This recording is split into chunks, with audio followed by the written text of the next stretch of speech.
இந்த மேக்னெட் ஸ்ட்ரிப்னு சொல்லுவாங்க.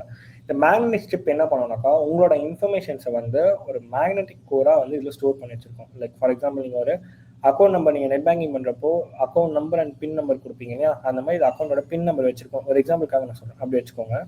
இது பின்னாடி பார்த்தீங்கன்னா இதே மாதிரி ஒரு சிம் கார்டு மாதிரி இருக்கும். இதுவுமே வந்து ஒரு கைண்ட் ஆஃப் மேக்னெட் ஸ்ட்ரிப் மாதிரி அது வேற ஒரு டெக்னாலஜியில் பண்ணியிருப்பாங்க. ஓகே, இது ரெண்டுமே வந்து நம்மளால க்ளோன் பண்ண முடியும்.